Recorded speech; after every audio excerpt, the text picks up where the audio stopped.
to Brantcast, another great episode. Got my friends here, Dabs with Dads, right? Yes. I got Dank, I got Matt. It's nice having you guys here. I appreciate you coming. Appreciate it. We were just talking about a couple of things about changing our life and, the positive, the negative. And, my first thing is if you got anything negative, get the fuck away from me. Oh, Sure. like we just said earlier, negativity will swallow you.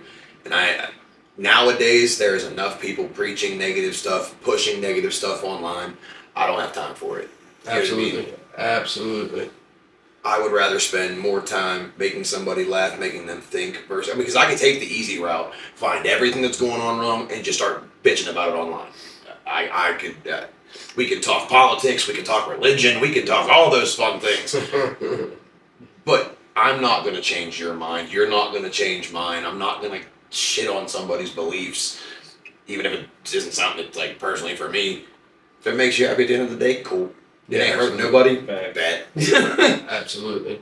And that's I'm still learning all this stuff like we were just talking, with the video, the audio, TikTok, Facebook, and I'm trying to become somebody is not a big name in a way, of like me being famous or anything like that. I want to become a big name and being able to help people, and I want when people see me or see my name or see Brantcast, I want them to think that's positive. He's out helping the community. He's being a part of everything, and that's really my goal. I want to do full time. I want to be able to quit my job and this be my job because I enjoy it, and it's something that comes from the heart. It's something that I take really serious, and helping people, the feeling you get from it, and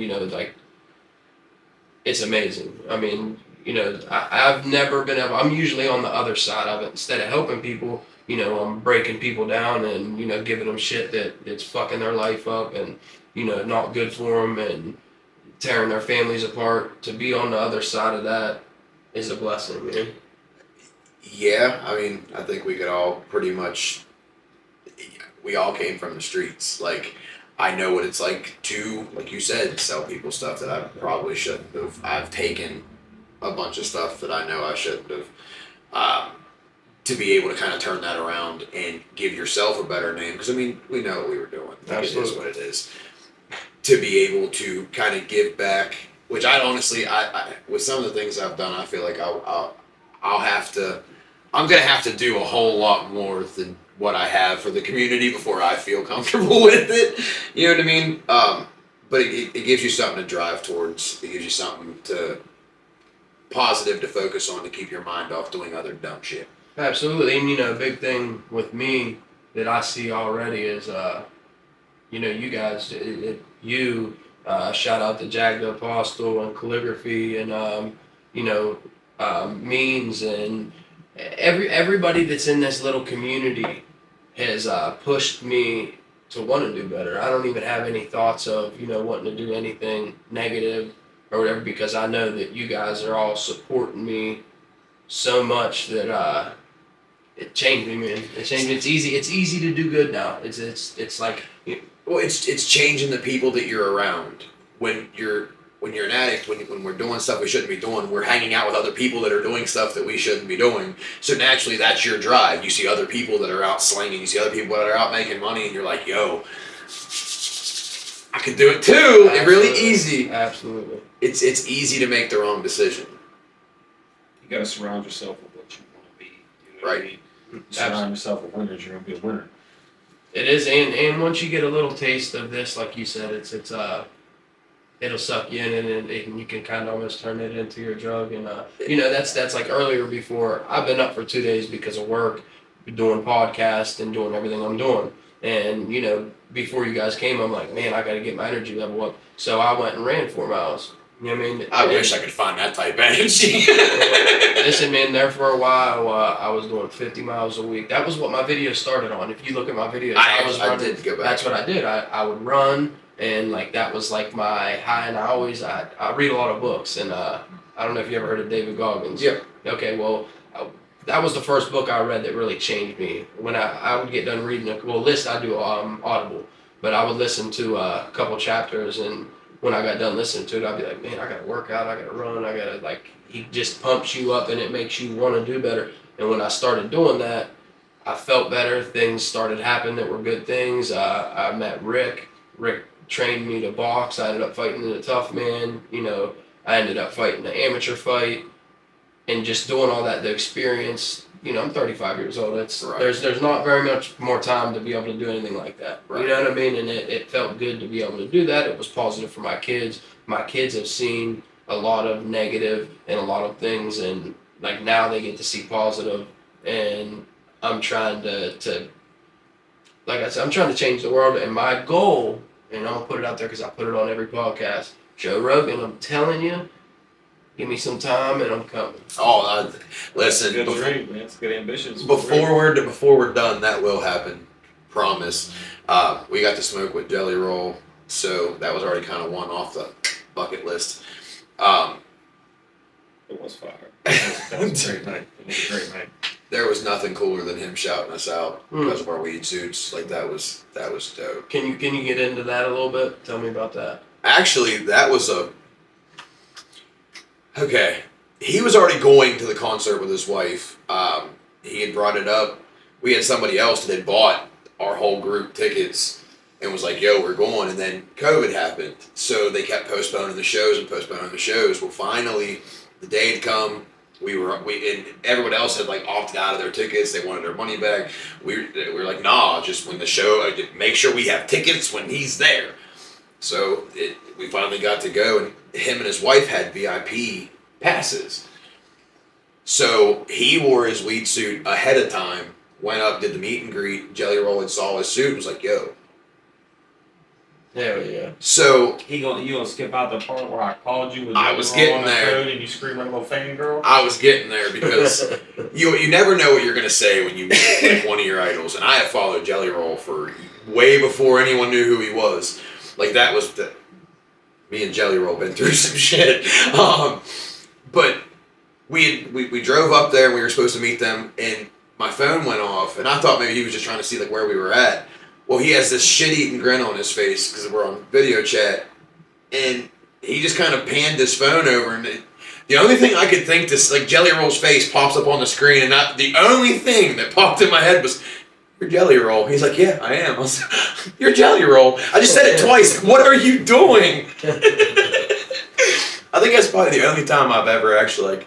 Can't catch your tongue. I'm never at a loss for words. I'll but never forget that smile, bro. That was. Hey, you know what's funny? It's I'll get people here on the podcast, and before the podcast we'll get to talking, everything will be going smooth, and then like the cameras turn on, I clap, and they're like, That's me. That's me. That's me. That's him. That's right me. there. Oh, I know. It's. I'm trying. Sparks, what up, girl? I'm working on it. If you guys follow me on Facebook, jump on there. TikTok's being weird, so I'm gonna hop off here and I'm gonna pop over to the Facebook. We'll go live over there. Love you guys. Yeah, bro. I'm getting better at it. You know, you'd think after almost 200 episodes, it would get better, but it doesn't. You know It's so funny. you know what though? I've learned something, man. If you can get your head in a certain place before the podcast, then it goes good. It's kind of like That's why we smoke so much. Well, I treat it like a fight, because when I was fighting, like in order to win a boxing match, it's not all about physical. Yeah, you got to be in good shape, but it's mental. Listen, my first fight, nobody could have beat me. I don't know what it was. There was something on me. The second night at the Tough Man, I ended up fighting. I'm Travis Clark's son. Okay, so I'm thinking like it's his son. Like Travis Clark's a beast.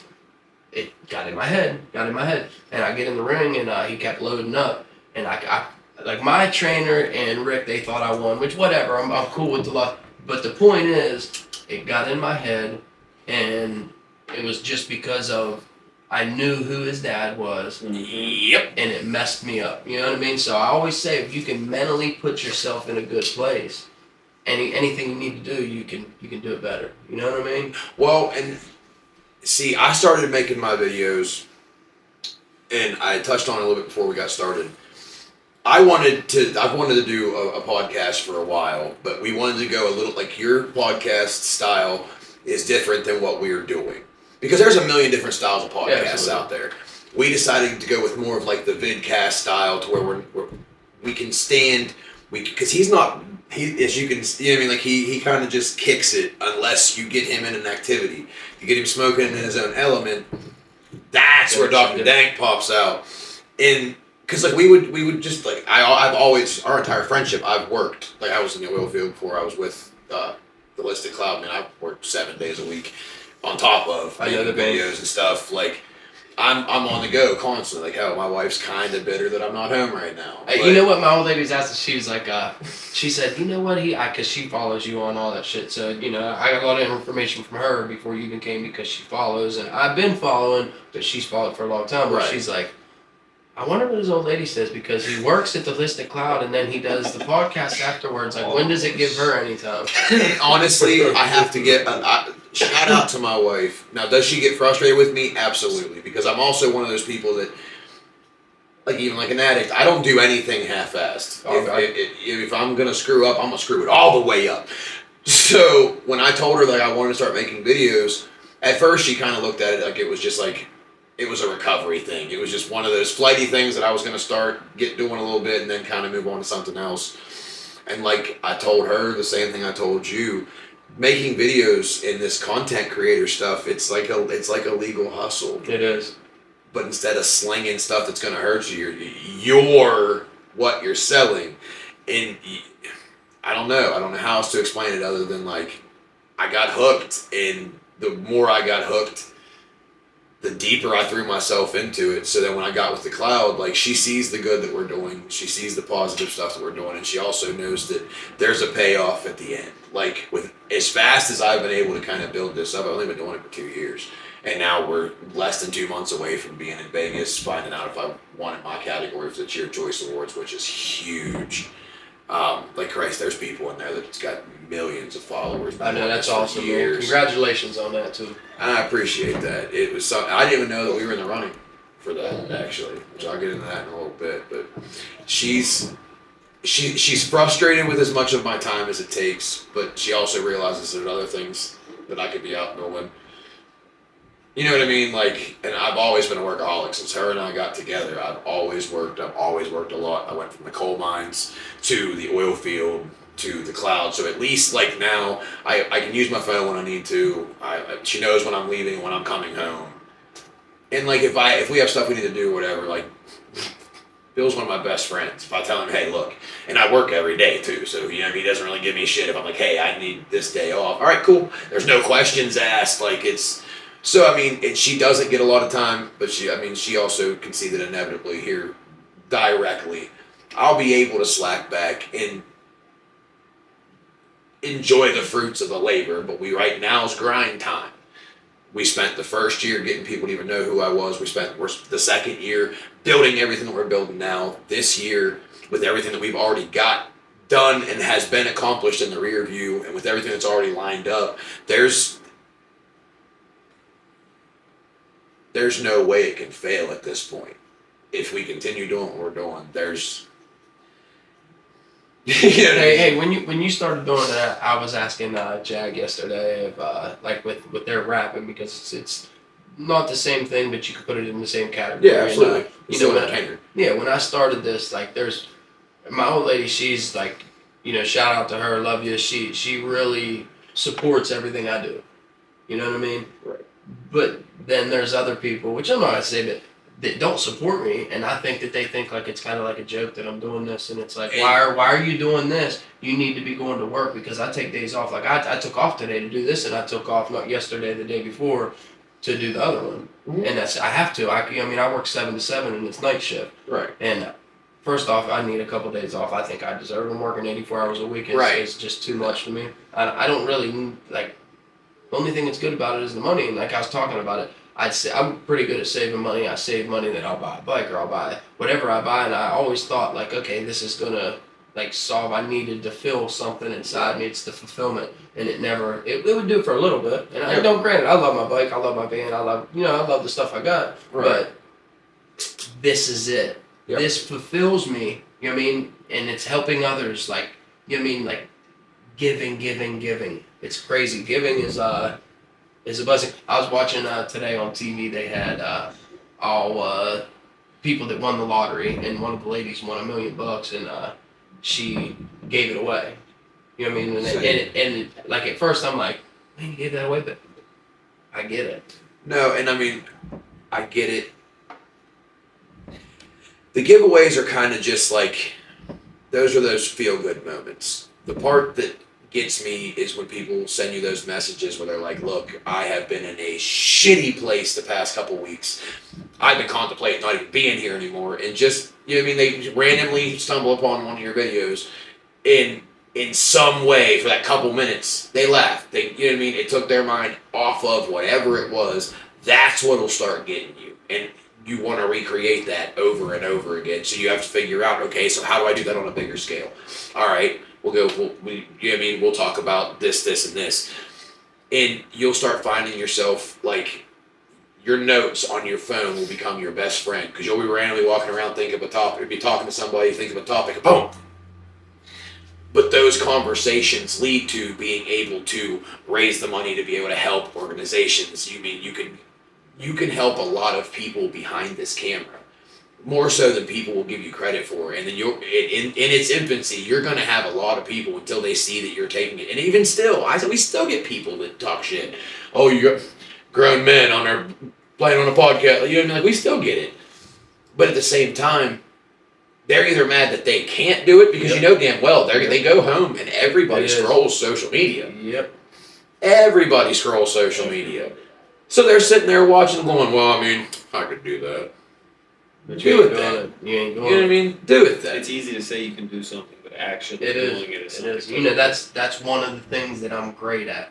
I'm telling you, when I say, because a long time ago, like, and my dad instilled, I think that's the word. Yeah. The stuff in me of, you know, work hard and like consistency, and like, so anytime, like, even with the fighting, with anything I do, when I want to, like, whatever I want to do, if I like say I'm gonna do it, that's one thing. Like, it's crunch time, I'm good at doing it, man. And that's one of the things that I can appreciate about you. If you say you're gonna do something, do it. I don't care if I am exhausted. You know what I mean? 9 times out of 10, I work, I go home, I make my videos, we do our lives, I go to bed, I lather, rinse, repeat. But if you say you're going to be somewhere, you're going to do something, don't do it half-assed, and make sure you show up. And you know what? It goes the same way with, you know, I got a stepdaughter, and it's the same thing I tell parents. You know, if you tell your kid you're going to do something for them, do it. You know what I mean? Or just tell them you're not going to do it. Right. Because, you know what I mean? Like, somebody's got to clean that mess up when you don't do it. And it just gets annoying. No, and it does. It does. Yeah, believe me, I know all about that. Right. He's Mr. Mom. I did it through COVID for a little bit, and that was enough. My hat's off to him. I couldn't do it. He's got little ones. Mine are out of diapers. Mine are, like, you know what I mean? They're at those ages where they're pretty much self-sufficient. You know what I mean? They kind of do their own thing. But they do tolerate me being gone. And that is one thing that the deeper you get into this, and like I said, networking is key. So going on other podcasts, getting other exposure, it's going to take a lot of your time. Editing videos takes a lot of your time. The deeper you get in, the longer your videos get, the more videos you're putting out, the more content platforms that you're putting stuff out on starts taking less and less time for them. So you have to find that balance. Otherwise, it'll eat you. No, another thing too.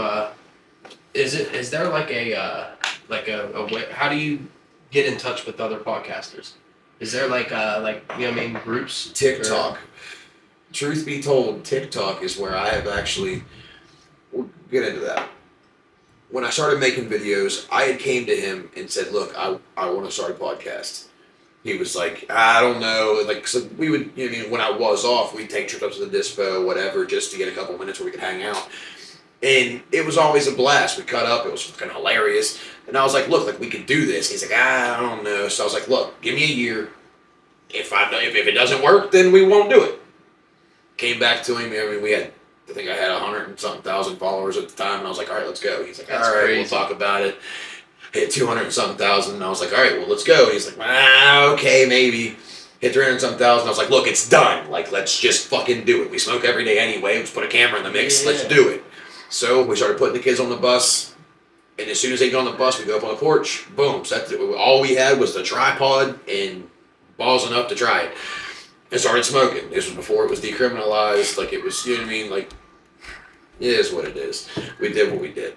Probably in a way it was a good thing because that's like the Right. The icebreaker. For Right. Yep. And it kind of loosens you up. You're able to talk about more subjects. You know what I mean? And at the time, we would just talk about parenting. We'd talk about, you know what I mean, just life in general. We did a lot about recovery, a lot with mental health, and people started to genuinely enjoy the message. So I took what we were doing on Facebook and started like interacting with other creators on TikTok more, like that I seen that were doing the vidcast, the podcasting. Started going on YouTube, you know what I mean, commenting on certain people's stuff, and the more they see you interacting with their platform, they're gonna get curious, and the more you show up on their FYP, which is why I say TikTok is a really good tool, even though the app is an absolute pain in the ass. The app itself is, you gotta tiptoe, it's crazy, but yeah, we'll get into that. Unless you're showing some skin, then I mean, hey, that's cool, I guess. But it's a really easy way to get put in front of other people who are doing what you're doing. So when you find the guys that have 100,000, 200,000 followers, 60,000 followers, but if they have a decent core group, you start interacting, they start picking you up, and then that puts you in front of all their followers. You know what I mean? You get them to start sharing your stuff. And then just the more you start doing that, they kind of gravitate towards you because the podcasters that are doing stuff similar to what you're doing will inevitably find you in the algorithm. And then you just go. But a lot of the networking is just you start sharing other people's stuff. If somebody you want to work with, start sharing their stuff, showing them some love. You know what I mean? Comment, whatever. The more they see you popping up, the more they're going to want to come and see who you are and what you're about once they see that you do what they do. That's why when Rick called, took me 4 seconds, kind of Google around, and I had actually already talked to, I think it was the Art Plug, Mike Walisea, about, because I had seen a couple of your videos of you running and you were starting the podcast, and I told him I was going to reach out to you. And then Rick had beat me to the punch, sent me a message, and was like, yo, can I get you and Dank on a phone call here in a second? I mean, yeah. And he didn't say that you were on there. He's like, I'll call you here in a little bit. Shout out to Rick for that. Rick Lay, RNL Strength Conditioning. We absolutely love you, Bubba. Absolutely. Love And bro. what he's done with those kids, Amazing. Phenomenal. that program had like 5-6 kids when I first seen him doing it. He stayed consistent. That dude's got sponsors for every one of those kids. There's like 30 kids. Like, you train with him, you know what he's about. He goes and picks them kids up, drops them off. Like, he does put a lot of effort. His old lady's constantly making making their merchandise and stuff. Like, he's active with those children, and they genuinely, like, we need an old rec center feel around here. We do. There's nothing for kids to do aside from get in trouble. Well, that's like the summer bash, you know. I have a ton of people coming to that. I have people that, like, you know, that do construction. They're like, what can I do? And I'm like, Rick, man, like, what do you want, money? Like, what do you want to build something? Right. They want to be a part of it. Everybody wants to be a part of that. Yep. And that's awesome. And, you know, another thing with Rick, you know, I hope that in the future he ends up getting some type of podcast, some type of, you know, thing. Because I think him having that with those kids, too, he could even do workout videos, you know, Yeah. as he's doing them, and get people that are in California to be able to be on his thing through a video. You know what I mean? And I think he'd be huge. That's what, when he came out here and we talked, I just told him, like, you should be on all the platforms doing something, because, you know, what you're doing is great.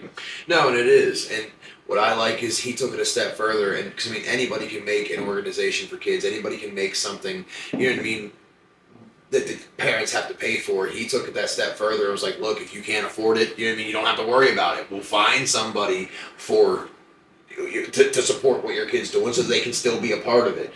So you don't have to worry about, like, your financial situation. And that's why Bill put as much push behind it as, I mean, Bill's, he'll do anything for fucking kids.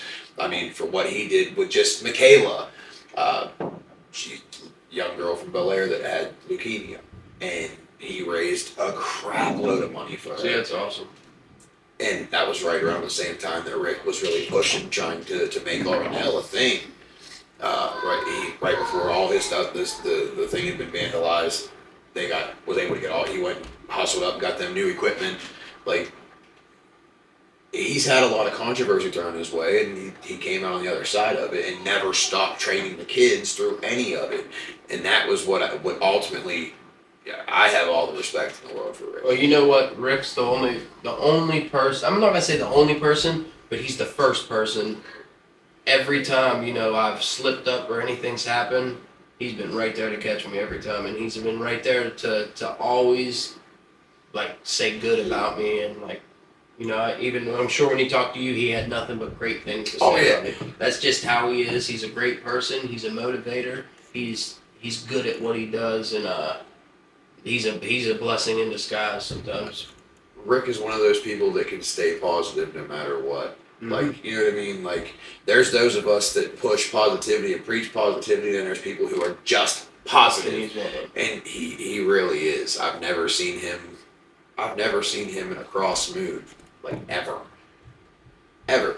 I've seen him motivated, like, I've seen him pumped up, but I've never, you know what I mean? He's just one of those people that no matter what, he's always got something positive to say. Like, he's always got a more positive outlook, and I kind of wish I had that at times. Well, you know what? Having that positive outlook, though, that it's so beneficial to everything you do, and he's learned that, because I know he used to have a negative outlook. I know that. I think we all did. Yeah, and he's found a way to always stay positive, and it's done nothing but shot him up more and more and more and more. And now look how he's getting talked about.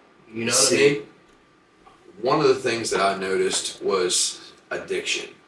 You spend all your time surrounded by negative stuff. You're talking about negative stuff. You're doing negative stuff, and you wonder why you want to unalive yourself. You know what I mean? Like, you wonder why you get that depressed, and it's because everything about your day is negativity. Even if you're searching to find whatever. You're sick, like it's all negativity. Once you find that mindset, it was easy to get clean. But it's finding that mindset to actually get away from the other stuff.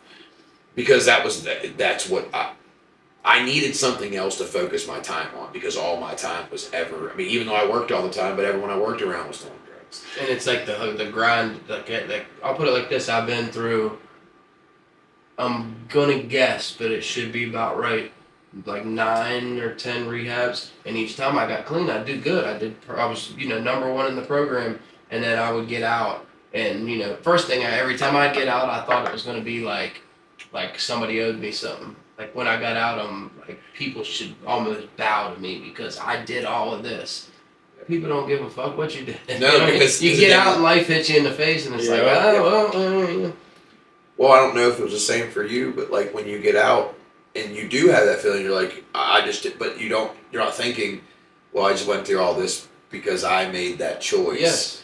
And it's again comes back to your mindset and your perception, and that's why your perspective on situations, which is why, like, if I do look at like a negative situation and I give my opinion on it, I try to give the other perspective on it versus just harping on that negative topic.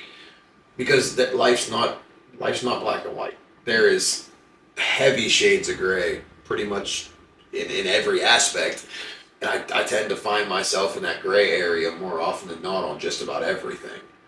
So I figured start making videos, link up with other outcasts who pretty much stay in the gray area, and then use that to bring more people into the gray area. So maybe it could kill some of that division.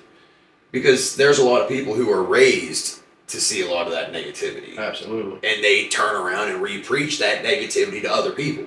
So if you can give them, those type of people, that different perspective, and from someone who they can see themselves in, like, I'm an everyman. A tattooed ex-junkie, ex-alcoholic. I was the lead singer of a heavy metal band, so, like, that's where I might know you. What was your band called? Falls to Ashes and then Corvinus. We played around here for years. I want to say you just did. Yeah, I for some reason, when you think you've seen somebody, met somebody before, and probably happened somewhere. Well, I said we played music. I have been pretty predominant in this area for a while, but then it went. I was known for music for the longest time and for sports, and then it was drugs and being a dickhead, and then it was. And I know my language is atrocious. I cuss so much after me that offends people, so I apologize for that. No, you're good. I just realized that was probably like the 90th cuss word I've said. Trying to do better, but I quit drinking. I quit doing drugs. Trying to quit smoking. I can only change so much about myself at once. You're being awfully quiet over there. It's normally how it goes, bro. Hey, let me get into a little bit. Like, what was the video that went viral? Was it one that you thought like? Because I always say this that with even with my videos, I look at because I'm always on the numbers looking whatever, and it's the one that I don't think is going to do anything that does great. You know what I mean? It was crazy when I looked at mine. So I've had now. Unfortunately, I don't have the videos anymore because I lost them to my first TikTok account. I had 9 viral videos that were. One was over 1 billion views. I had a few that were well over 1 million. Like well over 1 million. I had a few that only had over 1 million likes on them. Like the first one that took off was a stupid video. It was a reaction video. This lady had stuff she was making in a blender, and I'll let you solve for what it looked like. And it was all over her face, the counters, everything. And I just made a funny stitch to it, and you know what I mean. I started out with thin earth. And it caught and it took off. And I had put, I don't know how many other videos up that, I had put some time into editing, and like, I genuinely thought they were going to do something, and it ended up being that video, which was what actually taught me that every so often, the algorithm will grab a video and it'll push it real hard. Your keywords and your hashtags are everything. now, what's the keyword? Like, what do you mean? Like, so when you put in like say you're in YouTube and you put your name of your video, and then right after the video you're supposed to put a hashtag, right? Nope. All right. Here's what you're gonna do. So See, you have the name line, and your name you want clickbaity and catchy. All right. So try to find a way to spin whatever the title you wanted was, and make it eye catching. Your hashtag is going to go in your description. So whenever you're describing what's going on in that video, you're going to put hashtags that are associated with whatever it is you're going to be talking about, whatever it is you're doing. okay, so whatever's in the video, not the name. Yes, whatever's in the video. Because if you start putting hashtags up, your title is going to be super long, and people won't see the hashtags anyhow because it only shows X amount of your title. Especially when you're in like the mobile view on your phone, which is where a majority of people spend their time, is on their phones. So you're going to put all those keywords and stuff as much as possible in that description. So try to describe what you're talking about in that video, or like the things that are going on in it, and then find the hashtags that are associated with that, and even make your own. Don't pick the hashtags. Like if you say you're on TikTok, you go there. It'll give you a list of hashtags that are associated with it. Yeah. Don't pick the one that has 40 billion. You want the one that has less than that. Yes, because you want to build with that, because then you'll be at the bottom if you exactly. If people click on the one that has 1 million, they got to go through 30 million videos to find yours. Okay. Find the one that's a little bit lower. That way you can get up towards the top part of that. So as people click on that specific hashtag, like if it's a fail video, make sure you have hashtag fail, hashtag ouch, hashtag you know what I mean, fail army, whatever. Because then if somebody types in fail army on YouTube, your video is going to pop up. You know what I mean? And it's just little small stuff like that that you kind of learn over time, and I learned it from other people. And if you ever have questions about that, dude, send me a message. Yeah, definitely. Like I said, even after this podcast, we'll get into a little bit more of that. But I also wanted to say, coming up, I'm not sure exactly when it's going to start. I'm not going to sure. We're going to go for at least once a week. I'm going to have calligraphy. I'm going to have Means, Jack the Apostle, his son. I think that they're going to come over once a week. They really enjoyed being over here the other day. The podcast went really well. You saw the freestyles, and it hooked them. I wish I could freestyle. I can take your favorite song and I could butcher those lyrics. I'm good at that. Making my own version of it, and the Suspect lyrics, I'm awesome at it. Sit there and try. My hat is off to people that can rap. And like I can sing a little bit, but I can't do any of them. You know what? I've been with because there's a room right back behind here, and I think that I want to put a studio back there. Like I want to have it. My son likes to rap a little bit, and I want to have one. I want to rap. I don't care how long it takes. I want to be able to make my own stuff. You know what I mean? Shout out Silent Simba and Rebel Spaz, but that's what Simba. If you noticed, Simba's music isn't like anybody else's around here. No. You know what I mean? Jags isn't. Jags got like a heavy like Wu-Tang influence, and I love that. I love the boom bap style. But like Simba, it's stoner music, but it's different. Spaz, same way. He's got a. I mean, he's a. Is it Spades or Spads? Rebel Spaz. Okay. Yeah, Spadezilla. Spadezilla. Is Okay, that's thinking okay. of. Okay. Yeah, because he's a local guy.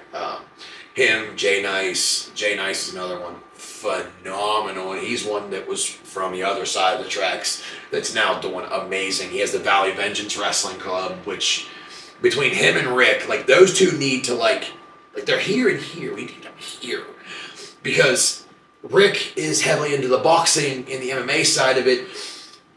Jay Nice is a hell of a wrestler. He's a great wrestling coach.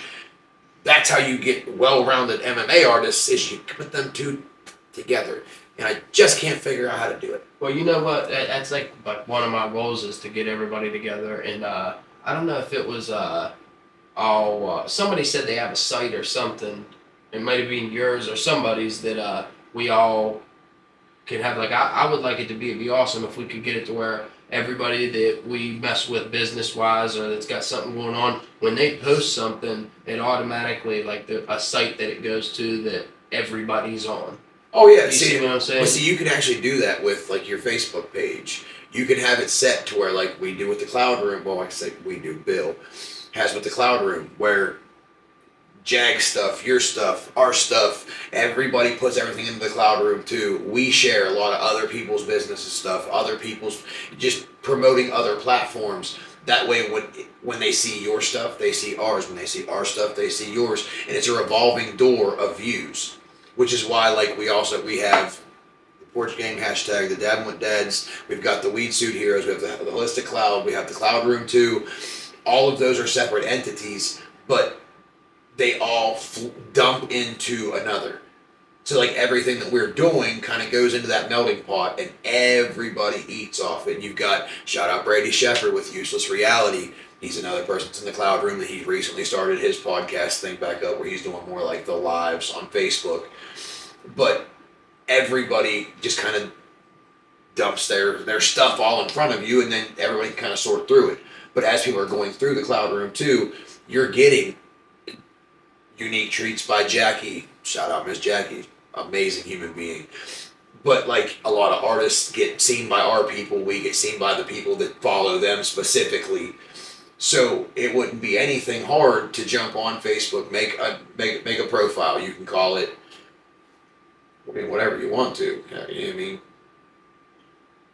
Cloud networking. We use that, or you know what I mean? Brandcast networking, and make a networking page where everybody who follows it share your stuff. They share it there. They share stuff from that page out. That way, it draws people back to that page.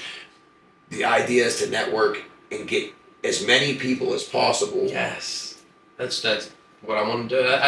I've definitely learned, even in the bad part of my life, I've learned like the more people you have, the more connections, the more the better you do, and the better everybody else does. You know what I mean? It's all about helping the next person, them helping you. When you need something, they'll give it to you. It just goes both ways. One of the best social networkers that I know is Billy Blaze. That motherfucker is the movingest son of a bitch I've ever met in my life. He doesn't sleep. I'm half convinced he's a vampire. He's a fucking robot. Dude, the man just works, and he works nonstop. Even when he's not working, he'll go and he will share every business that he's associated with. Shares their stuff out. He'll find artists that are local. He'll find pretty much everybody and share. Because he knows good hell well that, and he's got some people, like he has the Dab Stars, he's got Jay Davis with Turf House Farms. They're running around with the welterweight champ of the world of the BKFC right now. I did see that. I saw that. Like, you know what I mean? Like, because he has that network, dude, he shares, and everything comes back to the holistic cloud. You know what I mean? Like it was genius how he did it. He's got to be living a dream. Oh, dude, he was just smoking. Yeah. Hey, what was he doing down in? what was he doing down in? I did see that too. What was he doing down in? What is he in Vegas? Yeah. Now what is that? He's at the Champs Trade Show. So what it is it's like one of the biggest cannabis shows that there is. Anyone who has cannabis products, the newest stuff on the market goes there. So instead of going to like the local places, he goes way away from here and grabs products so that the stuff we have is different. You know what I mean? Like, because you walk into these head shops now, and everybody that walks in that, I can buy the exact same products from one that I can get from another. So he goes out there and tries to he stays a level up on pretty much anyone on the East Coast, because by the time they have it on the West Coast, it's already been out for 3 months. By the time we get it over here, we think it's new. So he goes there, like we were one of the first places to have Delta 11. There's still never heard that. A lot of people haven't. He founded a Champs. You know what I mean? And the man was a genius the way he set that up. Because now, like I said, he walks in and people know, because he's a part of the Dab Stars, but people know who he is as soon as he steps up. And he owns a CBD store in Bel Air, Ohio. Technically, anything we're doing right now, it shouldn't even be possible just because of where we're from. The internet is an amazing tool if you figure out how to use it. Well, that's why I read that book, and it opened my eyes. Like, yeah, I got to get on that. I definitely do. Hey, can we talk a little bit about, just before my podcast, for the people that do watch, a little bit about like what Billy Blaze does, and a little bit how it's beneficial. You know what I mean? How it's not just, he's not just a weed dealer. And you know what I'm saying? Because I want people to understand that. We have this discussion one time a week. So, because we get a lot of older people that come into the store. Yes. You know what I mean? Because I'm going to start everything off by saying the older generation was lied to for so many years, and the smear campaign that was ran on cannabis, you almost can't blame the older generation for not liking it. Now, Bill has been an activist for like 10 years. Like, he sat in the very first decriminalization and legalization meeting that they had for Ohio ever. He's been on the board of almost every Ohio Normal, Sensible. Like, he has been like the activist for the past 10 years. He was going and collecting signatures, doing citizen initiatives and stuff, doing it for free.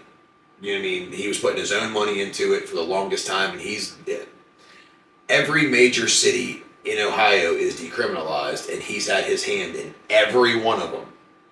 Every single one. All of them. Find one, he did it. Kent, he got put in the hospital over it. He flew people in from out of state to come help him because Sensible didn't send anyone up there to help him, and we're not from Kent. He drove up there. But we were all hustlers at one point in time, so yeah, you get that name.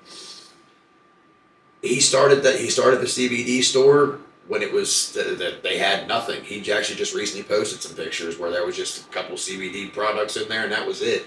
And what he has built that into, just off of being an activist, it's admirable at best. Like, he's put a lot of people on when a lot of people didn't think that the CBD store was going to do anything. Well, and I want people to know all the stuff that he does. They raised like a bunch of money last year, and it's all like community. Like, he's not just doing things, making money, and helping friends out. He's helping. No, half the time he doesn't make anything. And on he's raised over $70,000 for the Bel Air Salvation Army. Crazy. Didn't make a dime. Like, he'll put a pipe up, boom, and then he'll raffle it off. And then other people will see that he donated that pipe, and as he's raffling it off, they'll call in, hey, I want to put a tray in the donations to raffle off. They'll buy it, he puts it in the thing, and any bit of that money, including, like, he doesn't get the tax money off, like when people call in to buy something on their card, he loses money on that, if anything else. And yeah, he's raised $70,000 for the Salvation Army. $6,000 for Michaela. I don't know how many organizations we've went and raised money for, and he, like I said, normally he loses money on those deals. But there, I've seen people make comments where like, "Oh, you guys are just trying to make money off this." Like, I have been waiting for that man to switch up on me because, like, you know what I mean. Like when you hang out with somebody and you see they're doing all this shit, 9 times out of 10, you're waiting for that other shoe to fall. Like, okay, where's your flaw? You know what I mean? Like, and the dude really is who he says he is. Like, That's why I can't wait to have him here. He's coming here. I think it's going to be next week. big When bad. he comes in, he said he's going. Him and Rick both want to come. They want to because we're kind of going to do it on what is the thing they're running for the. They're trying to do city council. Yeah, so we're going to kind of base it on that. We're going to talk a little bit. Honestly, they need somebody like Rick and Bill on city Absolutely. council. And they're from there. I'm they're planning on born running and for raised. mayor for Ferry. Like, I'm not joking about that in the slightest. The problem is a lot of these towns have had these old stuffy shirt white guys for, Mhm. you know what I mean, so damn long that, and they don't want it to change. Everything's still on the good old boy system around here. It's a new day and age. Things do not work. This small town bullshit, you can sell that to somebody who's buying it. You know the money these towns are making, and they could be putting a whole lot more into finding Absolutely. structure for the kids. You know what I mean? And most of our towns around here, they'll raise more money for the freaking football team than they ever will for anything else. Which is why you wonder why you've got kids turning to drugs, or you got kids getting in trouble. Like the days of like the community outreach. That's something else that I like that Bill does, which is what got us into it, where like I actually just contacted the food pantry in Martins Ferry that they just opened up to find out how we could start raising money to try to help out down there. Bill's got Bel Air wrapped up. These other towns need people to step up, which is why when he's the one who gave me the opportunity to decriminalize Ferry. We were standing there when he was writing out initiatives, and I was like, let's do Ferry. And he's like, are you going to help me do it? Because everybody always says they'll help him, and then when it's time to go collect the signatures, not many people No, show what up. you got to do? Pretty much go door to door and get Yeah, signatures? we go door to door, get signatures. Which in every town there's an X amount of signatures you have to get in order to make the ballot. So they'll get the initiative wrote up. You turn it into the city building. You have to make sure that the clerk knows what you're doing. That way, you know what I mean. You're not just walking around knocking people's doors. Yeah. And then you go collect the signatures. We go door to door. A lot of times we take the bus. We'll find a super populated area and stand there with, shout out Michael Alisea, because that man's artwork makes everything possible because it's bright. He could put funny little characters on it. Like you could raise a lot of awareness with a piece of poster board, but when it's got a pretty little weed leaf with a smiley face on it, it's hard to get mad at it. You know what I mean? Like it's hard to hate that. So with those two teaming up, that was gold. And then they brought me in. He didn't really know who I was. I was doing my thing. Like I said, I had already built up my social media, and I have a very, very solid following. He was like, look, I need somebody who's kind of outside my circle. I'll give you a shot. I was like, I think I was working like 3 days a week. And I told him the day that we met, I was like, look, because he had the art plug do a FAPA skull for me. And I mean, it was dope, like dope. Made a video, was like, look, we see what you're doing. And I was like, look, just, you know what I mean, give me one shot. If you don't like what I'm doing, you know what I mean, I'll hit the bricks. It had snowed like a motherfucker. We were on like a level 2. And he was like, look, you don't want to come in? You don't have to. I'm like, nah, I'll see you in a little bit. And I don't know. I told him, I was like, I will work my way up to where I'll be a second you. Just show me what you want me to do and I'll do it. And that's what I did. He can go hang out with Ric Flair and Mike Tyson and know that shit's handled back here. Like, you know what I mean? Like, there for a while, Bill was the energy for the Cloud. Like, you know what I mean? Like, he's the talker, he's the one with the information, he's the guy with his finger on the pulse. He needed somebody else that could talk like him. Absolutely. You know what I mean? He needed somebody that was at least knowledgeable, that could kind of fill that space. And that he could trust. I mean, that's huge right there. Well, yeah, and he's the type. He'll leave money, because that man's always got a fucking stack on him. He'll leave money lay around. Like, go ahead. he will easily let you pocket $50 if it means he just weeded out a piece of And shit. You I know what always mean? say that it's worth paying to get him the hell out of your life. Yep, he'll leave stuff for you know what I mean. And after so long, I think he's seen like that. And I have followed that man through I don't know how many cities in Ferry. Like we had 14 cities on the ballot in one summer.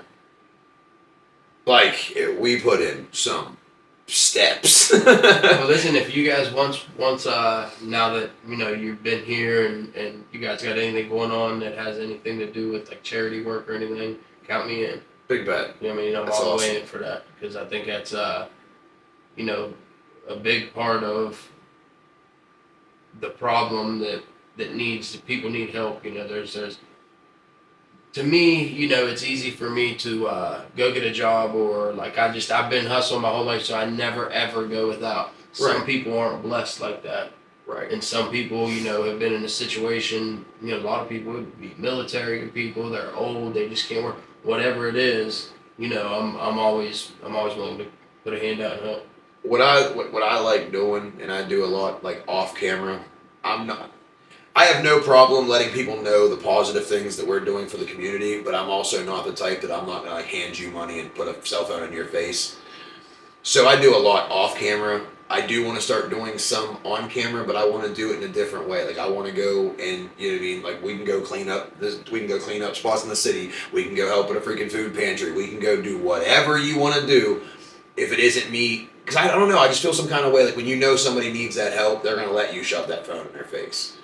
You know what I mean? And I'm not trying to show somebody at their lowest. I'm trying to help you up, and then I'll do a follow up later on. I want to find a way that we can help on a bigger scale. So helping one or two people is cool. Blessing people for you know what I mean, blessing your waitress for a video is dope. Cool, I guess. But if we can do it on a bigger scale and help more people at once, I think that's kind of the ultimate goal. And with the group that we've got right now, we can do that. Yeah, absolutely. Like wholeheartedly, Absolutely. with the group that we've got now, we've started calling it a hostile takeover of positivity. Well, I mean, even the start of like the summer bash, man, we talked about that's a big thing, man. That's a big thing for a lot of people to come together. Did he tell you about give. like the turnout they had for their back to school deal over there? No, he didn't tell me about Bro, they had like 300 kids back there. At least, if not that. more. Now, what was that? How'd that work? Okay, so again, Rick had come to Bill with this idea of this back to school thing. Bill was like, all right, big bet. So a bunch of people got together and Bill put a couple pipes in. He put a couple, I mean, they put some badass pipes in, like a couple $100 worth of pipes. And the other people had donated some stuff and then they raffled it off. They let it go for like 2 weeks. They raised, I think it was like 1,400, 1,700. It might have, actually, I think it was 2,000, but it was somewhere in there. And then some other people had donated some money too, so they all went out to Walmart, bought a bunch of school supplies, book bags. They had pencils, folders, notebooks, you name it. And when the kids got there, they just handed it out. Boom, you get this, this, and this. You get this, that. And they tried to make sure all the kids had a book bag, all the kids had notebooks, all the kids had folders, all the kids had, to the point where they had spent so much, there was still some extra, so they were trying to give more of the stuff away. Like, they raised a lot of money for that back to school deal. And it just kind of goes to show that, I mean, the bars around here can sponsor the sports teams, you know what I mean, and no one bats an eye. The bars in like Muxie's and Karen Bowers can sponsor stuff and no one, it's okay. But as soon as like the cloud puts their name on it, people kind of get all weird about it. Well, that's why like what I'm trying to dig in on just so people can understand that you know I look at it like this. You know? We out here. Well, even I'll put it like this. One of my friends has 3 autistic kids, Right. And they had him on all kinds of pills and stuff. Yeah. Well, he started microdosing them. Yeah. With THC, got him off all the medicine, and he's got a way that he'll give it to him for like a couple days, and then he stops. He doesn't give it to him, and he's got like a little rhythm, and it works. It works. I believe a lot of these people, when they got this anxiety, they got whatever. I think that it can be solved with THC. You know, there's a lot of good benefits. I also think we can get into that. Well, I also think one of my buddy microdoses mushrooms. Yeah. And I think that there's a lot in that. I think there's a lot in anything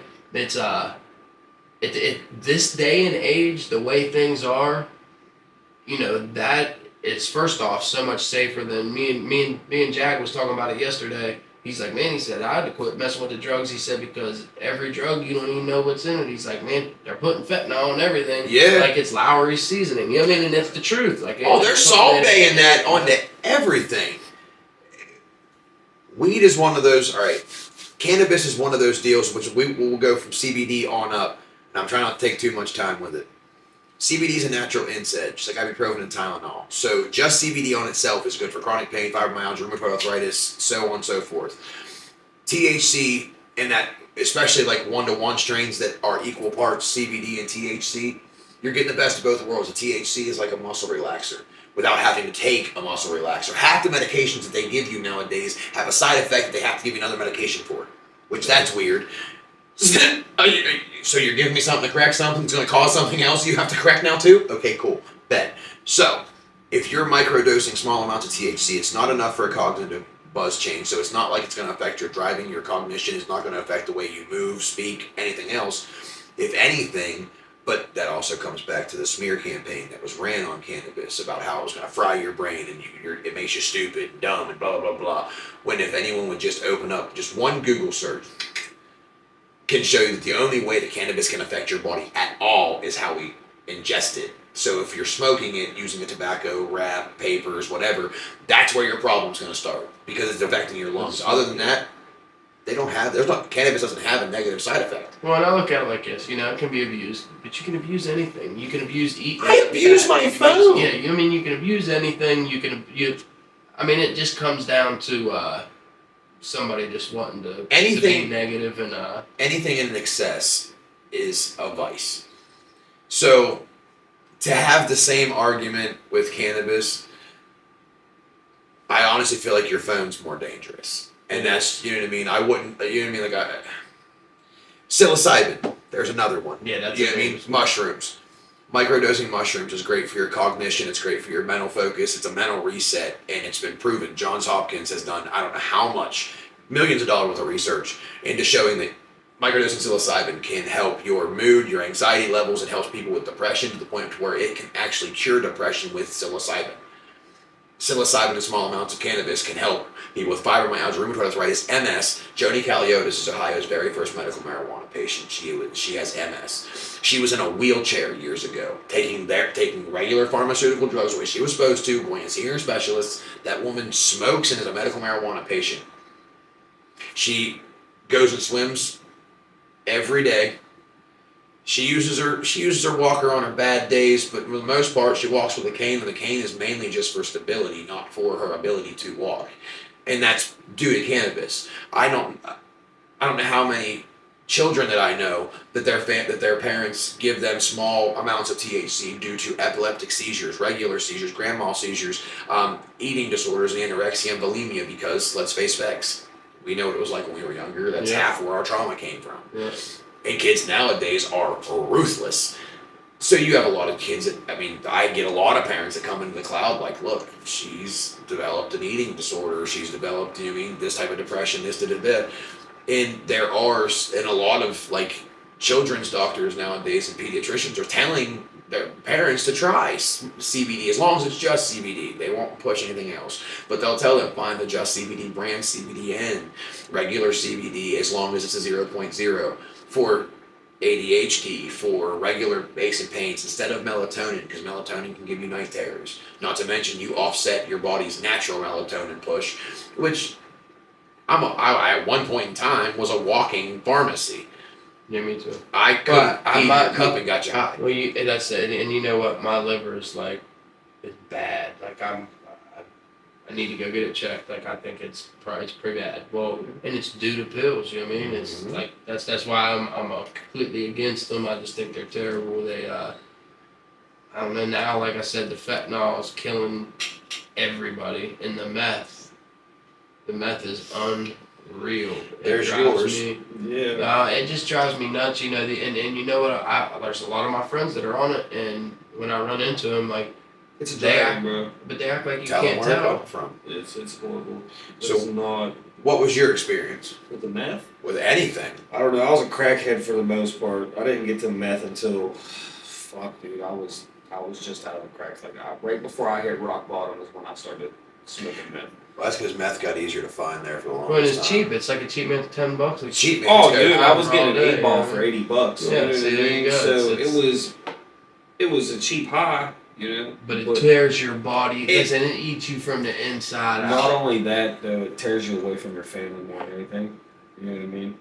Because you want to be just. Yeah, you don't want to be around them. You just want to smoke. That's all. You know, our kids will be in the other room. I shut my door. You don't leave me the fuck alone. You know, See, don't mine- bother me. Mine was pills. Like I mean, I can't say I haven't experimented outside of it, but Me too. mine was prescription pills. It started That's because of where my it started. knee, and then see, and that's it was. Everyone's like, "Oh, weed's a gateway drug." No, alcohol first off was a gateway drug.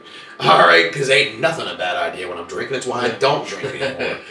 And with the pills, it got to the point to where like I thought I had a decent handle on it, and I was getting a prescription every month, so I was using it. I was getting it from my doctor, so I had that excuse.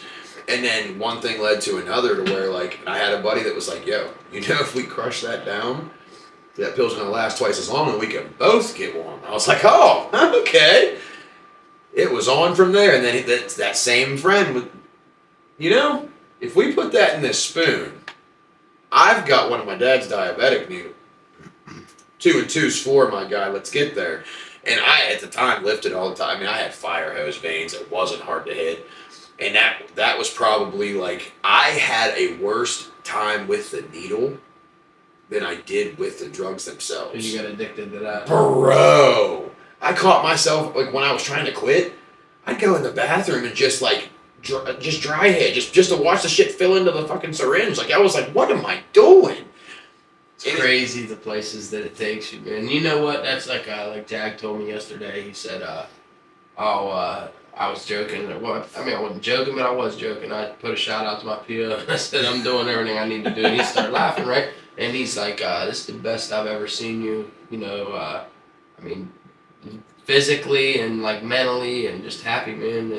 And it's because I'm off the drugs. I've been off them, and I actually found, I think, everybody's problem, and this is just for me, but I think that it's 90%, maybe even more of the people, when they get off drugs, their problem is not the drug, it's like what they do after they get off the drugs. You've got to find something you love. If you're not fulfilling, because there's everybody's got an empty void in them until they fill that void.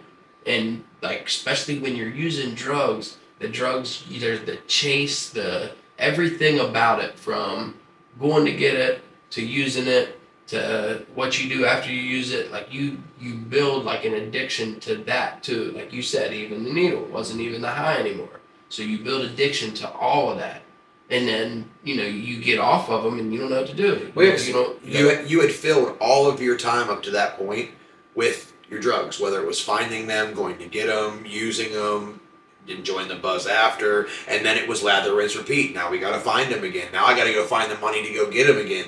And the accountability that you have to hold, like you have to hold yourself accountable and be like, okay, I screwed up.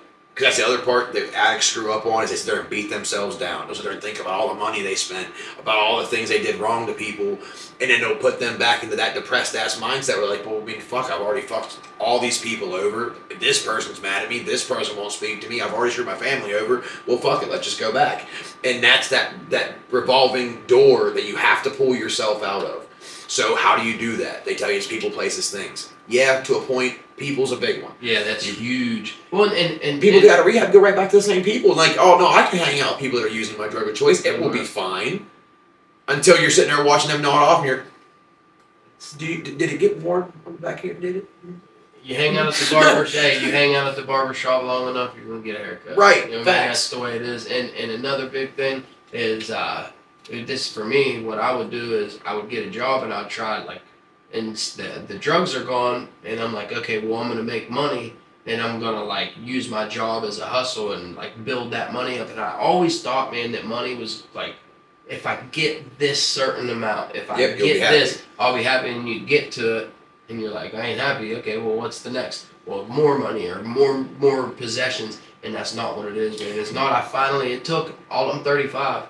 I just finally found like what I need to do. Like you guys, like I said, man, it's a blessing to have all you guys here and have the connections I got and all the positivity around me. I just think that I'm gonna thrive. You know, whether if I go anywhere on this or not, I'm still gonna thrive.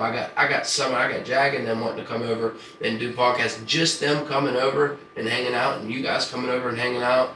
Like this is it, man. This is where it's at. This is life. And this is living. It's fun. The best part of like the coolest part about it for me, and because his kids aren't quite old enough for it yet, is when your kids are old enough, they come home and their friends are like, "Yo." And I know most of the kids probably shouldn't be watching my content. Let's face facts. Yeah. Same as your kids listening to songs with cuss words. Yeah, You yeah. can't stop it. Nope. Like right now, I'm like a bad case of crabs to the internet. Y'all ain't getting rid of me. But when your kid comes in and they're like, "Yo, look, my friends are talking about that last video. It was hilarious. They want to see you do this, this, and this," and you get that like if I never get to feel famous for anything else in the world, the fact that my kids look at me like I'm famous, I'm cool with it. Like if that is as good as it gets, I'm fine with that. Because at the end of the day, I get to be Superman to them. And another question, would you ever think about, because you know I was talking about coming to your show, but we know you, like I can't be there Right. for smoking. Would you think about doing the show without smoking? Would you ever think about doing that? And can you still, because I still want to have fun, but I don't know like what you guys. We have, and now here's the thing. We have concentrates, vapes. We have all kind of things that we can still do. That's why I said our show. We set it up in a way that it's different. We can do whatever we want on that show. That's why instead of making it alive about talking about certain particular things, we went with the vidcast style, and it's a smoke session. So we can do literally whatever. We can do internet stuff, internet trends. We can have conversations. We can do regular sit down podcasts. We have the benches and shit there. Like it's so open ended. Then no, we have it set to where we could actually take the show and bring our show here. We can set it up wherever we want to. So if you're in a situation like where you can't, smoke all like we do, you can vape everywhere. Yeah. You sit there with them little vapes, vaping, you can sit there and breathe that in all day long. You can't fail a piss test for it. Technically, and I don't care what no offense to your PO or anyone else, but it's just like a misnomer that I want to get taken care of.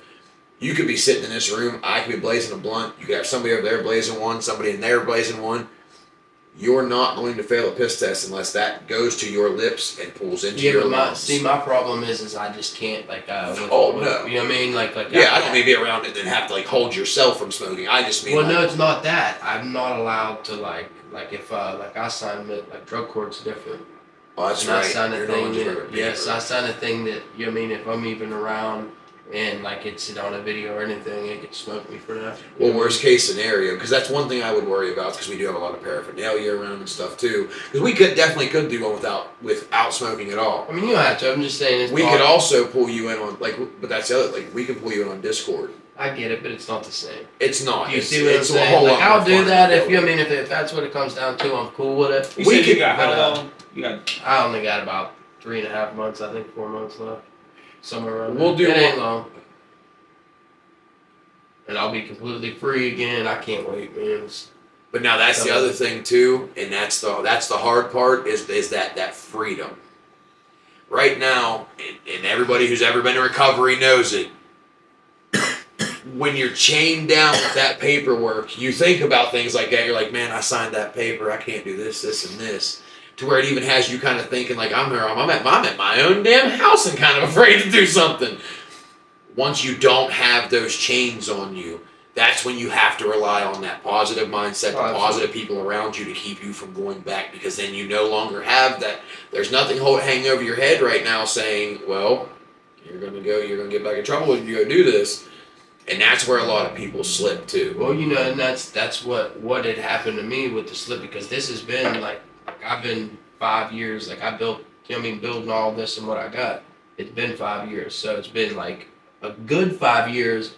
But then there's the times I'm not doing what I love. That's what I always that was the problem always. I'm miserable. I go to a job, yeah, I make good money, but so fucking what? So what if you make good money? Are you happy? No. That was my problem every time, and I looked at it like this. If I'm gonna be miserable, I'm gonna be high miserable. Well, You know what I mean? That's how it was. That's how Yep. I always looked at it, and I couldn't ever you know how many books I've listened. No bullshit. I can pull up my phone, and I've read just last year. I think I read 35 books or something, which I'm trying to go for double that this year. I barely read But listen, instructions. well, I don't read them. I do the Audible. I do Audible. Yeah. But I read them, and every one of those books is a self-help book, trying to find what I'm supposed to be doing, because I knew like that's what I need to. I need to find it in order to be happy, in order to keep living my life. And I finally found, because I always wanted to do public speaking, which I'm still going to do. It's in the future. You know what I mean? I want to do public speaking. I want to do mentoring. I want to do all that shit. This will lead to that, because that's what I started making my videos for, is because I didn't know how to break into talking to people about addiction and recovery. I had no clue on even how to go about it. So I started making videos. And I figured, okay, if I can make videos to where people are like starting to interact with it, and I know that I'm touching a chord, then I'm at least doing public speaking to a point. And then the more people that saw what it was that I was doing, I have been approached by a lot of people. Like, I can go talk at colleges, which I'm trying to get a couple others. I'm trying to get some of the high schools actually involved, where I want to go talk about the other side of addiction, because everybody has that DARE program discussion, where that is not enough to deter people from using drugs. I'm sorry. If anything, I feel like the DARE program taught us about drugs in a really long... Yeah, they taught us where to find it, where to go, what the people were going to look like, what they were going to... Which no one ever offered me free drugs, though. That was upsetting. But, you know what I mean? Like, that part. that was upsetting. But, like, how hard was it for me to talk you into doing this shit? Because as you can see, he's not... Unless he's smoking, he's not the talker, which... It was a while. He's the WB frog. It took about a year for him to finally get me to give it a shot. What was it that finally made you say, all right, cool? I don't know, bro. We had just been talking about it for so long. I just wanted to shut him up about it. Okay, we're just gonna be honest. I wanted to shut him up about it. I just wanted to get it over with. You know what I mean? Do the first 1 or 2 episodes, show him that it wasn't gonna fucking do nothing, and then go back to what I do every day, which was nothing. You know what I'm saying?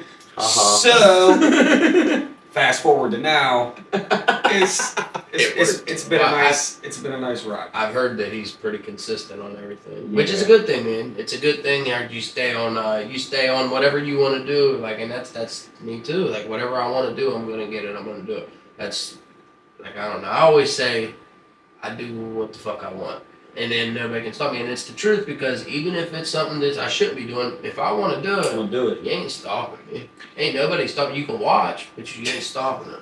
It's just how it is. No, and that's one of those things that I've always been very hard-headed, and I'll give that to my dad. Me and that man never seen eye to eye on pretty much anything aside from his work ethic. I always loved his work ethic. Like, I'll give him that, and even to this day, like I said, we barely talk, and I hate that, but that was choices that I made. I put that barrier there, and he's not quite the forgiving type. But I watched that man work himself to death every fucking day, and I was like, you know what? I can do that. And then his hard-headedness, like, just stubborn as shit. If he wanted to go do something, he did it. So I was like, you know what? When I leave this earth, that I am not going to have one thing left on that checklist that I didn't do. Mm-hmm. I've already wasted enough time. So I wanted to be a rock star. I got to do that. I wanted to fight for a little while, which I did. I trained for a couple of years, and I got really good at it. My cousin Chris Goldball was the 205 champ for Cage of Chaos for a while, up until his father died. He was a detective for Wheeling that was killed in a drunk driving accident in Florida. It was a big deal. And that was when he kind of fell out of love with it. I have ruined, I don't know how many friendships over addiction, over whatever, because I was stubborn in doing things. I was just headstrong on doing my drugs. I wanted to be a coal miner. I went and did that. Like, I would get these wild hairs up my ass, but you know what? I want to go do this. And then that's what I would focus on. And I would just hyper focus on it. And then I'd get done. You know what I mean? It was like, okay, well, what's next? Yeah.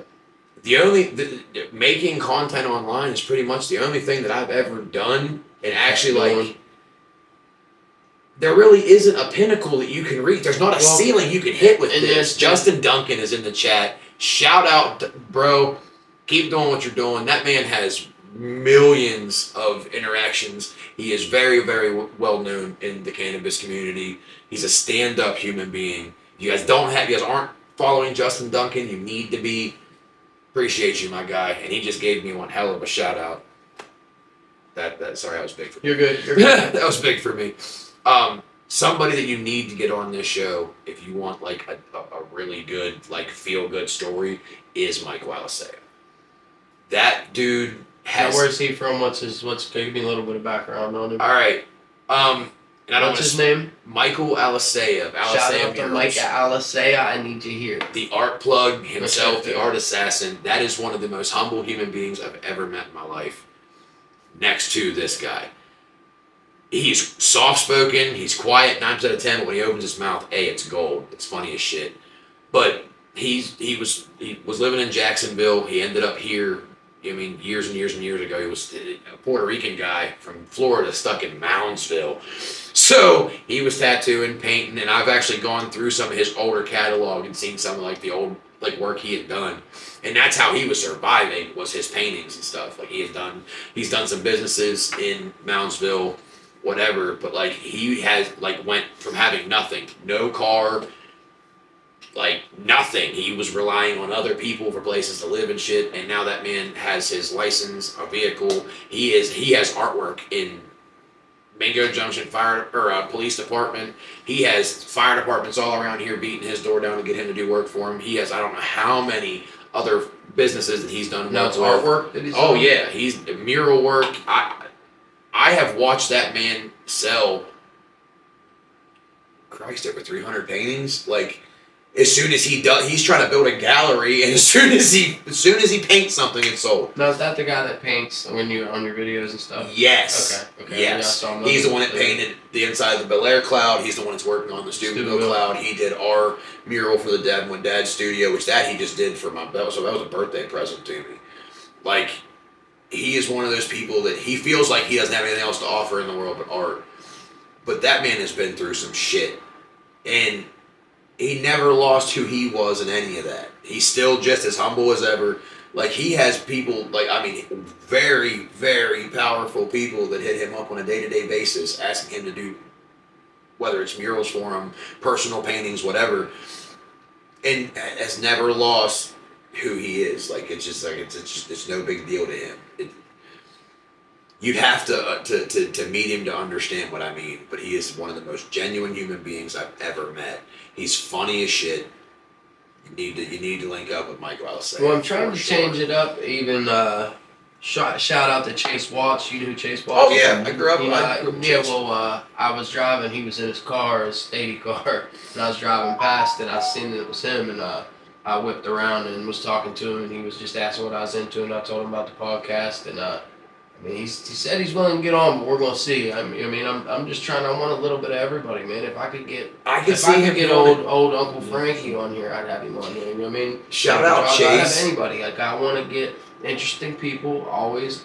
That you don't have to have that's what somebody asked me, like, oh, well, is this gonna be about addiction? Like, some of it, but not all of it. You know what I mean? That's not like just because that's part of my background don't mean that's what I want to sit here and talk about all the time. Like, It's great that we're talking about it now. We got that in common about background, but when somebody else comes and we don't have that in the background, that doesn't mean that I can't have them here. You know what I mean? And see, it's good that you put that wall up, because some people will try to put you into a box. Like, people think we're just a weed show, and that's not it. That might be the commonality that we have with a lot of people. People don't really realize the mindset that addiction can put you in, and the things you can learn from it later on, and the impact that what we say and do right now changes on the next person. Like you said, you started doing this, and now that you are around other people that are doing what you're wanting to do, that have the same background, that same mindset, it gives you a little bit more confidence, because we've shown you can go from having an absolutely terrible background. You could be a career screw up and turn right around and still do just as much positive work and do just as well as somebody who's never had an addiction, had everything handed to them. You can still do just as good. Absolutely. It's that addiction and that past isn't enough to stop progression if you want to. And that's kind of what I want everyone to take away from any video that we do, from anything that we do at all, is just because it's bad now doesn't mean it stays that way. But if you don't hold yourself accountable, that's on you. Well, and like I said, anybody out there that's struggling, that got clean, that doesn't know what to do after that, find what you love. Find what you love, do what you love, and I'm telling you, it'll change your life. It will change your life. Simply finding a hobby, even if it's not doing podcasts, if it ain't making videos, if it's not doing anything like that, find something to keep yourself busy. Keep yourself occupied. I don't care if it's reading books, drawing, painting. Learn a trade. Go on YouTube. Figure out how to take your sink apart. Keep yourself busy. But just find a positive perspective on it and go. You know what I mean? I know a guy that right now that's all he's done since he got out of rehab is build birdhouses. That's what he does. He builds different kind of birdhouses. Doesn't sell them, doesn't he? Just builds them. He goes online, finds different kits, and builds them. And I know another guy that he does model cars, and they're bad as shit when he's done with them. I don't think I have the temperament or the patience for that. I would break way more than I finish. I'm reading this book right now. It's called High Performance Habits, and I'm telling you what, man, I have every single trait that he's saying. Like now, in these books, teach you how to control them and like use them, how you're supposed to use them, and like what to do. Like I've read, like I'm telling you, you need to check out Audible and check out a few of these books, and they're amazing. I mean, even Will Smith, he's got a really good book. You know who David Goggins is? He's got really powerful books. I mean, there's so many books that you can get into. Even like rappers, if you're a story, 50 Cent, he's a genius.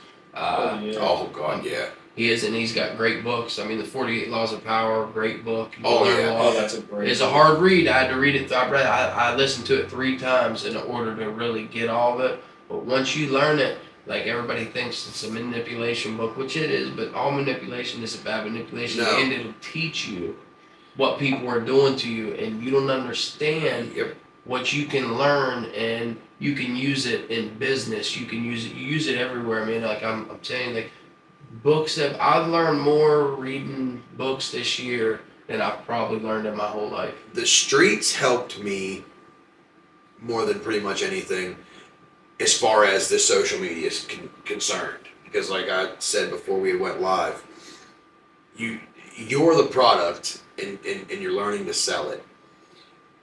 I learned a lot, like when you're in a room full of people that you know have bad intentions, those energies, a lot of normal people don't put themselves in a situation, so you don't learn how to read certain people's body language. If you're trying to sell something and you know somebody else has a better price, you learn how to talk to people. You learn you're selling yourself, and then that product gets bought. That's just how that goes. This is no different. You know what I mean? Like when you're making content, you're going out and meeting people. Like when you're trying to sell your brand to somebody else, you're reading their body language, you're picking up their social cues. And a lot of people, I don't think I would be able to speak and do the things that I do had I not gone through what I did in the streets. Absolutely, I feel the same way. You know what I mean? Like, so not all like of our like not everything from our past was a bad thing. There were some life lessons that we learned the hard way, but it's going to help you a whole lot more while trying to network and do what we're doing. Because again, you can talk to people on a level that most people can't. I can pick somebody up like I could usually. You could walk in the door and I could pick up almost everything about them, what type of person they are, right? What Their mood vibe. they're in. Like I'm good at it, and you know that was a lot of being incarcerated. When you're in there, like you know when like there's going to be a fight or whatever, you can feel the hostility, you can feel it, the energy's inside you. You just know. It doesn't matter if you just walked in there, you can feel it, and it's like a tension that you just know, and you get real good at learning to read people, and you know we would joke around even reading people when they come in just to like know what drug they're on or know what you know what I mean, and that was just something. And you can get spot on at it. Yeah, you get really good at it. I love you guys. My phone's fixing to die. John Lee, what's up, my G? He's shouting out from Vegas. All my struggles built my strengths. Just Duncan, we need to have a discussion. I want to get you on the Discord one of these days. It absolutely has to happen. My phone's going to die. I love you guys. Make sure you guys look out. He's going to be dropping this podcast on Thursday, so you guys will get all of the bits that you guys missed. Thank you guys for tuning in. I'll see you guys later. Love y'all. Love y'all. Love, peace, chicken grease. Hit the rock, don't smoke it. Drive safe, wear condoms. Yeah, my on 5%. Anyhow. Did it say how long we was on there? We could probably wrap this up here in a little bit. It didn't, but it'll show me here in just 1 second. We probably got some time on here anyway. I ain't gonna lie, I'm getting a little bit tired. It's been a wild couple days, man. It's been a while. I feel you. It has. It's and you know, it's like the energy from the last podcast, because I haven't really slept since I did the last podcast, and it was really intense. It was a good one. And I went to work, and like my work, we do change outs, coal change outs, barges, and like we get like 40 minutes in between each barge. So sometimes I'll get like 15, 20 minutes of sleep. And that's what I told my lady, like, that's why I want to do this full time. Like, I can't keep, like, only getting, if you go to sleep. And it's not only, like, being tired, my body's, like, starting to deteriorate. Seriously, like, it's starting to, I'm having a hard time. Yeah. I'm getting aches and pains, and I'm struggling. But I have to, you know, I mean, to make the transition, it's going to take a little bit. And I've been saving, because I'm hoping at one point I can have enough money saved up that I can have, 4 or 5 months that I can make it, and I can really push. Yep. If I'm like, this is another thing. Me and one of my buddies was talking about, with this social media and me working, it's like I got a cushion, so I still work hard on it, but I could work harder, and it takes some of my time from work. If I wasn't working, then it was like, okay, well, you either make it on this social media or your bills aren't getting paid. Facts. You're gonna grind harder. You're gonna find a way. You always find like that's one thing as addicts, we always find a way, because that was what we did when we were getting high too. You always found a way to get what you need. Yep. No matter what it takes. So. And that's why I was kind of pumped that I was always a functional addict. I said I was in the coal mines for almost 8 years, left the mines, went to the oil field, where I was always working 7 days a week, 16-hour days. You know, the oil field, you're there till, well, I was a contractor, so you were there till the job was done. Whether we were doing flow line, pits, whatever, it could be a 12-hour day, it could be a 32-hour shift.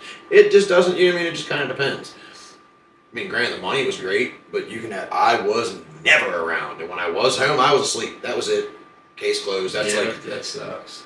You know what I mean? And you just, that's why I don't mind working 7 days a week at the cloud, because it's not like I'm breaking my back anymore. I can smoke as much as I want. I get to help people. You know what I mean? I genuinely love what I do. I get paid to advertise. You know what I mean? I get paid to network with people. I get paid to talk to people. Like but I feel like everything that I've been through up to this point was kind of preparing me for all of this. Well, that's another thing too. Like, I always say slow and steady wins the race, and me, like if say I would have got on here, I'd have done first YouTube video or a podcast, and I would have like went viral and all that shit. What would I have done with that? I don't know. Right. I need to learn. Right. You don't know how to capitalize. I need. So what? The first time I had to have somebody else edit the video. I could, you know what I mean? I'm just the material. Now I can edit the videos. I know how to link everything together. I know how to put it out there, so I'm learning, and I think me learning each part of it is like a better process than me just hitting it, getting a bunch of views. Like, I wouldn't know what to do with it. I mean, still right now, it's going to be a learning experience through the entire time. Like, a lot of people, like, they'll look to me for advice, and I only even have up to so much. I'm still learning daily. My daughter started my TikTok. Like, I made the videos. She showed me how to use the editing software. She showed me how to post the things. My daughter was a big reason for most of my success online. She's the one that showed me how to navigate I just hate that she's not old enough to make content, because she has really good ideas. Like, you got to be a certain age to be able to do that? For me, oh, okay. Yes. Okay. The internet's a fun tool, but it's a dangerous place. I get it. It's like my daughter's. I have a very pretty daughter. You know what I mean? Keep I her know. away from my son for sure. I know good hell well. I want to what be. goes on I the want to internet. stay friends. So keep her away from my son. But anyway, I do want to put a shout out. You know Tamika Lindsay? Yes, I do. Okay. Did you hear about her daughter? I did. I want to put a shout out to Kyra. Stay strong. Do your thing. You're gonna get through it. If we can help in any way, Yes. reach out. Absolutely. Because my wife's mother, shout out my mother-in-law, is actually really close with that family, and she's been kind of posting about it. So I've been trying to follow through her page. Yeah, if we can help in any way, let us know. And you know what happened? Did you hear? Like it kind of sucks because it was a I think gas and oil worker, and she had been in the back seat buckled up, but she was sleeping with her head against the door, and the truck hit the door, like literally took the doors off the car, Jeez. and it just shit hit her head, so they had to cut her skull open and Relieve the pressure. relieve the pressure. And I don't know what's really going on. I gotta check my phone. They be on there shooting so much stuff I can't even keep up with it. But I do pray for her. I think she's gonna get through it. And I mean it sucks. And you know when I'll get into that a little bit because Anytime it's a kid. no, well this is the problem though too. You know, like you said, you work until the job's done. You know, these people, and they don't give a fuck about you. Or you know, you're the people, the owners. They don't give a fuck. No, if you they'll live or work not. you They until just you want fall in. asleep on It's the same at my job. They work you, 84 hours a week, and then they wanted me to work more. And first off, you don't even get overtime on the river. And I was like, are you gonna give me cash, or are you gonna pay me Right. cash instead of whatever? And he's like, whoa. I'm going to give you a Christmas bonus. I said, what the fuck does a Christmas bonus got to do with me working more hours? You know what I mean? It doesn't, but guess who didn't get a Christmas bonus? Mm-hmm. I was like, whatever, man. I don't want it anyway, but I'm not working more. I'm actually going to start working less. I'm not working more because and that's another reason they work. These workers like that, and then shit like that happens. Yep, and Because that's they it. fall asleep fucking driving. And whose fault is it? Yeah, it's the worker's fault. But if you didn't stay working, you probably lose lose your your job. fucking job. And that's the thing that sucks with the oil field or even the mines. They will, especially if you're a good worker, they'll work you to death. They don't care. And then when you get into an accident, the company's not going to back you. They're going to say, oh, he should have told us that he was that overtime. We would have made sure that there was things and procedures he could have went to. They always do that. But that's why most people that work in the oil field are strung out on drugs because Yeah, that's how they're Absolutely. fueled by methamphetamines, That's how energy drinks. We had a guy on the boat. Well, let me say this too. Even this is And they're doing it out of necessity. About 3 weeks ago, I'm on the boat, and we got an old man on the boat that he just got back. He had something was wrong with his foot. He ended up in the hospital for 3 weeks or a month or something. So we had people come down from their other business. Well, how our rooms are, you got the galley, and then you got a room here, and there's a bathroom in between it, so they're hooked together. And then there's another one like that on the back of the front of the boat. So I'm in my room, and the dude's using the other room. Well, first when you go to the galley, it's easier just to walk through that room. So I gotta walk through the room, the door's locked. So I knock on the door, and dude don't answer the door. So I knew what he was doing. I go around to the other side. Now granted, I gotta take drug tests. He's in there smoking meth. I was pissed. I said, I don't care that you're smoking. I don't give a fuck. Right. But I do care where you're doing it because now I'm breathing shit in. I was pissed. And then the other guy, he just got out the hospital. He had a blood infection. What do you think that's from? You know what I mean? Uh-huh. And he'd say, oh, I've been up since last Saturday. It'd be Sunday the next week. No bullshit. And I'm just like, this is what I got to work around. This is why I want it to be, I just want to be done, man. It's starting to get, it's exhausting mess with your even mental being health. around it because, I go there, and granted, I always got stuff to do now. You know what I mean? With my videos, whatever, for a little bit, but the service sucks anyway. And, work, but it's, I hate it, man. I hate it, but at the same time, if I quit, my PO's going to be mad and the judge because you have to keep a job. Right. So, that's another reason. And I have another job that I can go to, but it's construction, which, it's me It's the and same. said, I don't want to do that shit either. You know what I mean? So, I'm working hard, and it's not, I'm not doing this, I don't want anybody to think that I'm doing this just, because of money or anything. I do want money to come with it because you know what I mean. I want to be able to live. This is what I want to do full time, and I want to do public speaking and stuff. But it's not I'm just grinding for money. You know what I'm But saying? you know what the best part about it is? Now, we've talked about the coal mines, the oil field, barges, construction. Anywhere you work, you're surrounded by massive amounts of drugs. Yes. Except for the potheads that everyone swears is out here dealing everything. We don't, it's not something you have to deal with in our group. We smoke weed. We talk about weed. We push weed.